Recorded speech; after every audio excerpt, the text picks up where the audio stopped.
অনেক শুনেছিলাম যে শাকিব ভাই লেট করে আসে, সাকিব ভাইয়ের সাথে যদি কাজ করতে পারি অবশ্যই মানে এটা যে কোনো আর্টিস্টের জন্য এটা খুবই একটা বাংলাদেশে, কারণ এত বড় করতে যত কোটি টাকা লাগুক তত কোটি টাকা আমি খরচ করব, সবকিছু থাকবে, অ্যাকশন, রোমান্টিক, স্যাড, সবকিছু। আমি মনে হয় না মুভিজে যাব, যদি শাকিব খানের অপোজিটে হয় তাহলে হয়তোবা যেতে পারি।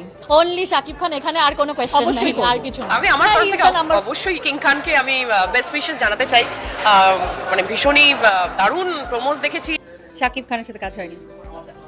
আপনি শাকিব খানের নামটা বলেছেন, শাকিব ভাইয়ের কোন সিনেমাটা আপনি দেখেছিলেন? আমি শাকিব খানের অনেক সিনেমাই দেখেছি। 1 টাকার কাবিন দেখেছি যখন আমি অনেক ছোট ছিলাম, আর রিসেন্টলি উনি যত কাজ করেছে সবই দেখেছি। Shakib Khan mega star, definitely উনি মানে লিড করছেন এখন আমাদের ইন্ডাস্ট্রিটা। অনেকেই ভালো কাজ করছেন, বাট আমরা যদি লাস্ট অনেকগুলো সিনেমার কথা চিন্তা করি, অবশ্যই আমরা শাকিব খানের কথা বলবো, কারণ উনি এখন অনেক দেশের সম্পদ, দেশের মেগাস্টার শাকিব খানকে আপনার কেমন লাগে জানিয়ে দিন আমাদের কমেন্ট বক্সে, আর আমাদের সাথেই থাকুন।